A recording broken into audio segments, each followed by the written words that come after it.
ZenX1 ওয়ালটনের low budget সেগমেন্টের phone, দাম 11,428 টাকা।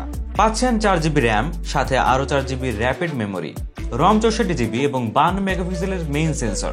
6.6 ইঞ্চির ভিনস ডিসপ্লেতে থাকছে 90 হার্জ সাপোর্ট। থাকছে side mountain fingerprint sensor, 5000 mAh এর ব্যাটারি এবং স্টেরিও স্পিকার। আর এই সব কিছুকে পাওয়ার আপ করার জন্য যে প্রসেসরটি ব্যবহার করা হয়েছে সেটা হচ্ছে ইউনি এসওসি টাইগার T606। ওয়ালটনের এবারের স্লোগান হচ্ছে জেনএক্সে শিফট করো, লাইফকে লিফট করো। এবার চলুন জেনে নেই আসলে শিফট করা যাবে কিনা, এবং শিফট যদি করেন কারা শিফট করতে পারেন, এবং রিয়েল টাইম ইউজে কেমন রেজাল্ট পেয়েছি সেটাও জেনে নেব। এবার চলুন বক্স কন্টেন্ট হিসেবে কি কি পাচ্ছি সেটা জেনে নেই। বক্সে পেয়ে যাচ্ছেন অবশ্যই ফোনটি, 10 ওয়াটের একটি adapter, type A to C charging cable, SIM injector pin এবং একটি হার্ড কেস।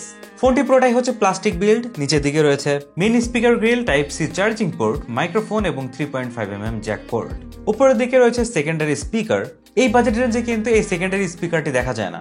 আর একটু বাজেট যদি বেশি হতো সেই ক্ষেত্রে কিন্তু আমি বলতাম সেকেন্ডারি নয়েজ ক্যান্সেলিং মাইক্রোফোনটা কই, কিন্তু এই মুহূর্তে বলতে পারছি না, বাজেট ফ্যাক্ট।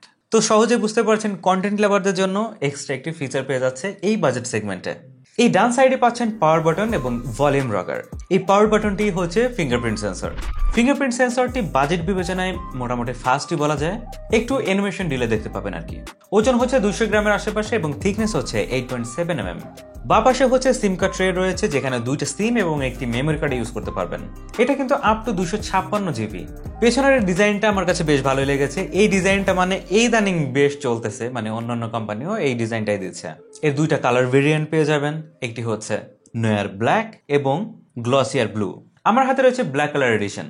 আর পেছনের একটা ডিজাইন দেখতে পাচ্ছেন যেটা লাইটের আলোতে বেশ ভালোই ভিজিবল হয়। আর যে কাভারটি পেয়েছি সেটা হচ্ছে বেশ শক্ত এবং বেশ ইউনিকও লাগতেছে আমার কাছে। এটা পরালে কোনোভাবেই মনে হচ্ছে না যে এক্সট্রা করে কোনো কাভার পরানো হয়েছে, এবং ফোনটি কিন্তু এই পাশ দিয়ে ভিজিবল হচ্ছে, এই পাশেও ভিজিবল হচ্ছে। আর এই কর্নার সাইডে হচ্ছে প্রোটেকশন দেওয়া হয়েছে, আর এটা এতটাই শক্ত, এটা ভালোই প্রোটেকশন দেবে আর কি। আর এই ব্ল্যাক কালার এডিশনটা হচ্ছে বেশ ফিঙ্গারপ্রিন্ট ম্যাগনেট, সো এই কাভারটি কিন্তু অবশ্যই ব্যবহার করবেন।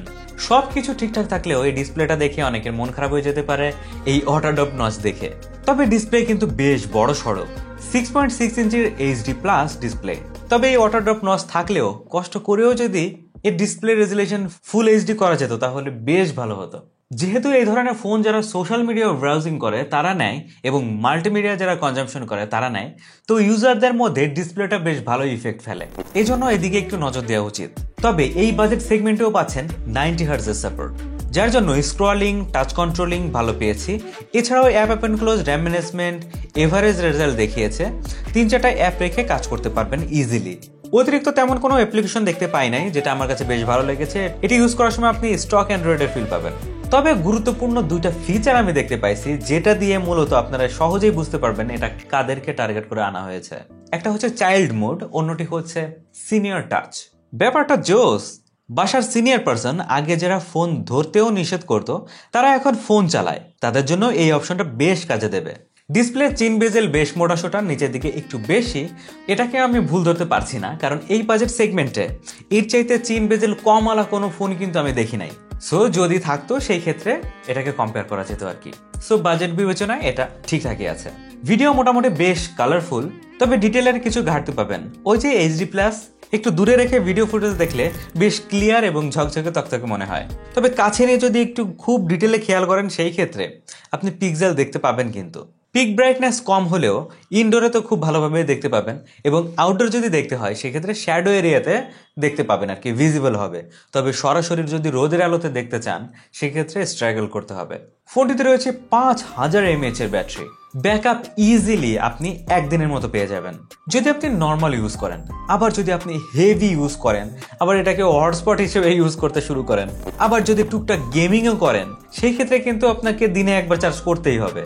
তবে মনটা খারাপ হয়ে গেল 10 ওয়াটের অ্যাডাপ্টার দেখে। এখানে কমপক্ষে 15 ওয়াট অথবা 18 ওয়াটের সাপোর্ট দিলে ভালো হতো, আর যদি সাপোর্টই করতো সেই ক্ষেত্রে অ্যাডাপ্টারও আমরা বেশি পেয়ে যেতাম।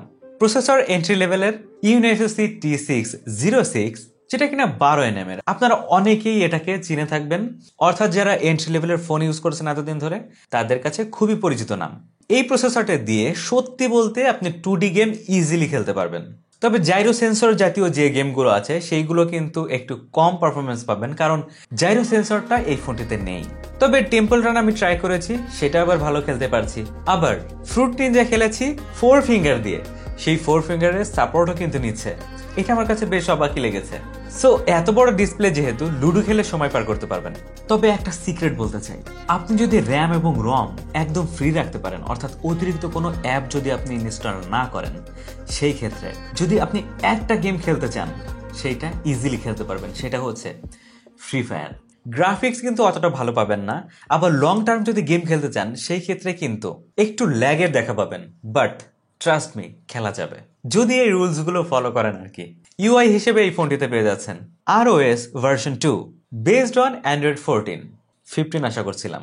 তবে এক্সট্রা যে হাবিজাবি অ্যাপগুলো নেই সেইগুলোতে আমি খুব খুশি হয়েছি। সব ধরনের social media app easily run করছে, নো কমপ্লেইন। তবে আমার পরামর্শ থাকবে, যেহেতু রমটা কম পাচ্ছেন, যদিও মেমোরি কার্ড ঢোকানোর অপশন রয়েছে, তবুও লাইট যে অ্যাপগুলো রয়েছে না সেইগুলো ইউজ করবেন, মানে ফুল ভার্সন ইউজ না করে। ক্যামেরা হিসেবে পাচ্ছেন 52 মেগাপিক্সেলের একটি সেন্সর, আর একটি হচ্ছে দুধভাত সেন্সর। সেলফি ক্যামেরা হিসেবে 8 মেগাপিক্সেল একটি সেন্সর পেয়ে যাচ্ছেন। 52 মেগাপিক্সেল শুনে অনেক বেশি আশা ভরসা করে লাভ নাই, এভারেজ কোয়ালিটির ছবি পাবেন। এই বাজেট রেঞ্জের আর 10টা ফোন থেকে যেমন ছবির কোয়ালিটি পান অনেকটা সেই রকম। খুব লাইট হাংরি সেন্সর এইটা, আবার অনেক বেশি লাইট যদি দেন সেই ক্ষেত্রে এক্সপোজার কন্ট্রোল করতে পারছিল না। তবুও বেশ কিছু ছবি তুলেছি, শ্যাডো এরিয়াতে বেশি ডার্ক করে দিচ্ছিল, প্রচুর কালার বুস্ট করে। আবার কিছু কিছু ছবি আপনার কাছে বেশ ভালো লেগে যাবে এই প্রাইস বিবেচনায়।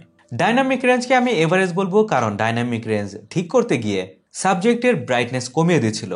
বেশ কিছু সেলফি এবং পোর্ট্রেট দিয়ে দিচ্ছি, আপনারা জাজ করুন এই ছবিগুলো কেমন লাগছে আপনাদের কাছে। নাইট মোডে আমি এভারেজ রেজাল্ট পেয়েছি, বাজেট অনুযায়ী আমি বলবো ঠিকঠাকই আছে। ভিডিও রেকর্ড করতে পারবেন সর্বোচ্চ 1080p 30 fps এ, কোনো স্টেবিলাইজেশন পাচ্ছেন না, আশাও করা ঠিক হবে না।